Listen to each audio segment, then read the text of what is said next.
Subscribe कीजिए captain Batra classes private limited channel को और बेल आइकॉन दबाइए लेटेस्ट वीडियो सबसे पहले देखने के लिए। नमस्कार, जय Hind. Captain Batra classes private limited के ऑनलाइन प्लेटफॉर्म पर आपका स्वागत है। मैं हूं विवेक मिश्रा। दोस्तों, आज के वीडियो में हम लोग बात करेंगे विश्व के प्रमुख पठार कौन कौन से हैं, उनकी लोकेशन क्या है। इस टॉपिक से संबंधित आपको इंडियन एयरफोर्स में, नेवी में और एनडीए सीडीएस की परीक्षाओं में भी क्वेश्चंस पूछे जा सकते हैं। एनडीए सीडीएस में आपको जो लिस्ट मैच करवाने के लिए दिया जाता है, वहां पर आपको ऐसे क्वेश्चंस देखने को मिल सकते हैं कि एक तरफ पठारों या फिर पर्वतों की लोकेशन दी होती है और दूसरी लिस्ट में आपको पर्वतों और पठारों के नाम दिए होते हैं, जिनको एक साथ में आपको मैच करवाना होता है। तो ये टॉपिक आप सभी की परीक्षाओं के लिए महत्वपूर्ण होगा, चाहे वो एनडीए सीडीएस का हो, चाहे एयरफोर्स नेवी का हो। तो आइए हम लोग शुरू करते हैं अपनी कक्षा। जैसे कि आप जानते हैं कि जो जितने भी पृथ्वी पर उच्चावच हैं या ट्रोपोग्राफीज हैं, उन सब की अगर हम लोग बात करें तो उसको मुख्य रूप से कुल 3 पार्ट में डिवाइड किया गया। पहले को हम कहते हैं फर्स्ट ऑर्डर रिलीफ, दूसरे को कहते हैं सेकंड ऑर्डर और तीसरे को कहते हैं third order relief. First order relief में हम ऐसे चीज़ों को शामिल करते हैं जो पृथ्वी पर सबसे पहली बार उत्पन्न हुए, या यूं कह लें कि पृथ्वी के साथ उत्पन्न हुए, या दूसरी भाषा में कहें कि वो उत्पन्न होने वाली प्रथम आकृति थी। तो ऐसे में महाद्वीपों और महासागरों का निर्माण सबसे पहले हुआ, तो इसलिए महाद्वीपों और महासागरों को हम प्रथम उच्चावच की श्रेणी में रखते हैं।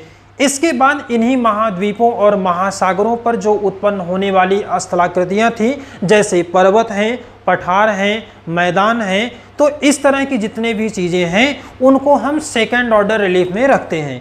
इसके बाद बात आती है थर्ड ऑर्डर रिलीफ की। तो तीसरे उच्चावच में हम लोग उन सबको शामिल करते हैं जो स्थानीय स्तर पर देखे जा सकते हैं, या इनके अलावा जितनी भी स्थलाकृतियाँ आपको देखने को मिलती हैं उन सभी को हम लोग तीसरी श्रेणी में रखते हैं। अब बात करते हैं पर्वत पठारों की। तो पर्वत और पठार जो हैं वो बेसिकली देखने में एक जैसे लगते हैं, उनका आकार भी लगभग एक जैसा होता है, लेकिन दोनों में डिफरेंस सिर्फ इस बात का होता है कि जहां पर्वतों का पीक पॉइंट, जो सबसे ऊंचा पॉइंट है, वो नुकीला होता है, जबकि पठारों का पीक पॉइंट थोड़ा सा सपाट होता है, मेज की तरह समतल होता है। तो ऐसे में हम पर्वतों और पठारों के बीच में जो डिफरेंस है वो देख सकते हैं उसके पीक पॉइंट को लेकर। रही बात ढाल और इसकी ऊंचाई की, तो लगभग इन सभी चीज़ों में ये समान होते हैं। सामान्यतः पर्वतों की अगर हम लोग ऊंचाई की बात करें तो धरातल से लगभग 1000 मीटर की ऊंचाई होती है। इसमें क्या होता है कि स्लोप जो होते हैं, इसके स्लोप वो तीव्र होते हैं। सामान्यतः एक स्लोप तो कम से कम तीव्र होना ही चाहिए, और अगर दोनों स्लोप तीव्र हैं तो ज़्यादा बेहतर डिफाइन किया जा सकता है पर्वतों को। लेकिन दोनों में जो डिफरेंस की जब हम बात करते हैं तो डिफरेंस सिर्फ और सिर्फ इनके पीक का होता है, पर्वतों और पठारों के बीच में। अब दूसरा क्वेश्चन आपको यहाँ पर पूछा जा सकता है, टाइप्स ऑफ प्लेटू, पठारों के प्रकार कौन कौन से होते हैं। तो पठारों के प्रकार तो बहुत सारे होते हैं, लेकिन इनमें से दो पठारों के प्रकार ऐसे हैं जो आपकी परीक्षाओं में पूछे जाते हैं। एक को हम लोग कहते हैं ज्वालामुखी पठार और दूसरे को कहते हैं हम वायव्य या फिर लोयस पठार। वायव्य या लोयस पठार जो होता है वो वायु से निर्मित होता है, और जबकि ज्वालामुखी पठार जो होता है वो ज्वालामुखी प्रक्रिया से इसका निर्माण होता है। तो यही 2 प्रकार के पठार आपकी परीक्षाओं के लिए महत्वपूर्ण हो सकते हैं कि ज्वालामुखी पठार क्या होता है और उसके अलावा वायव्य पठार क्या होता है। तो आप जानते हैं कि अगर हमें पर्वतों या पठारों का निर्माण करना है तो कहीं न कहीं से अगर हम इसको समतल मान लें, तो अगर यहाँ पर कोई भी ऊंचा उठा हुआ भाग बन जाएगा तो उसी को हम पर्वत या पठार कहेंगे। अब इसके बाद इस प्रक्रिया से ज्वालामुखी का जब इरप्शन होता है तो जितने भी मैग्मा और लावा ऊपर आने के बाद जब धरातल पर जमते हैं तो समतल से थोड़ा सा ये चीज़ें उठी हुई समझ में आने लगती हैं और इनकी ऊंचाई बढ़ जाती है। तो ऐसे में हम इसको ज्वालामुखी पठार कहते हैं। कंडीशन वही है कि इसका अगर शीर्ष भाग समतल होगा तो पठार, और अगर शीर्ष भाग नुकीला होगा तो उसको पर्वत कहेंगे।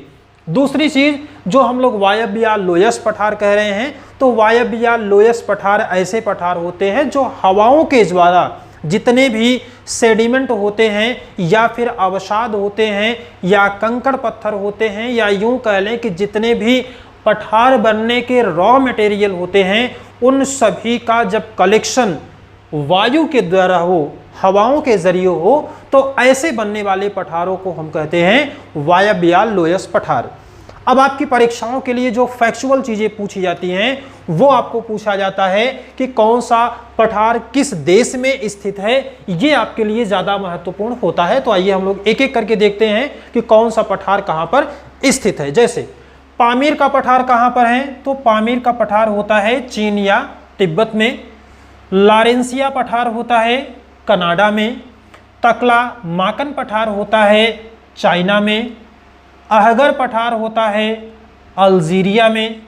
किम्बरले पठार होगा ऑस्ट्रेलिया में। एशिया माइनर कहाँ होता है, तुर्की में। तसली पठार कहाँ है, अल्जीरिया में। कोलंबिया पठार कहाँ पर है, अमेरिका में। बाई का पठार अंगोला। लोयस का पठार चाइना। ओजार्क पठार अमेरिका में। अनातोलिया का पठार तुर्की में। मध्य साइबेरियाई रूस कहाँ पर है, मध्य साइबेरियाई पठार कहाँ पर है, तो वो रूस में है। मंगोलिया का पठार कहाँ पर है, तो मंगोलिया और चीन में। और फिर कोलोराडो पठार देखेंगे तो वो अमेरिका में मिलेगा।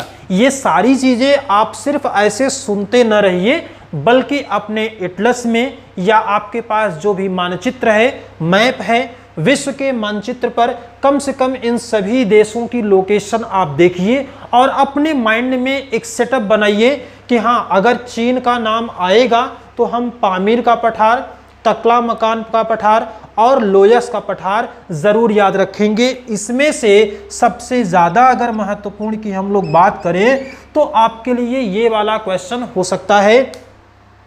बहुत बार आपकी परीक्षाओं में पूछा गया है कि लोयस का पठार कहाँ पर है, तो आंसर आपका होना चाहिए चाइना में है। इसके बाद पेंटागोनिया का पठार कहाँ है, अर्जेंटीना में है। बोलीविया का पठार कहाँ है, तो ये बोलीविया में ही है। सान का पठार कहाँ है, तो वो है म्यांमार में। लीबिया का पठार कहाँ है, लीबिया और मिस्र में है। अबिसिनिया पठार कहाँ है, इथियोपिया में है। पिडमांट पठार कहाँ पर है, अमेरिका में है। मांटो ग्रासो पठार कहाँ है, ब्राज़ील में। पोटवार पठार पाकिस्तान में। ये भी एक प्रकार का वायव्य पठार ही है। इसके बाद कोराद पठार कहाँ है, थाईलैंड में। चियापास पठार कहाँ है, दक्षिणी मैक्सिको में। गुयाना पठार कहाँ है, वेनेजुएला, सूरीनाम और गुयाना।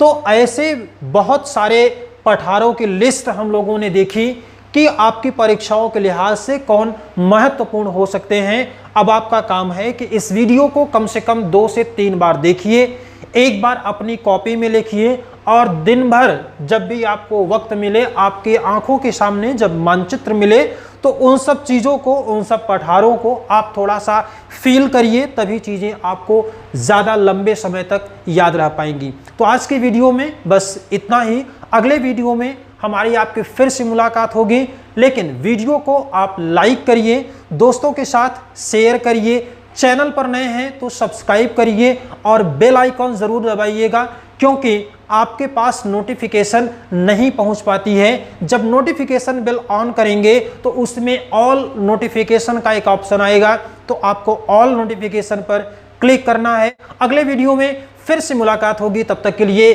जय हिंद, वंदे मातरम।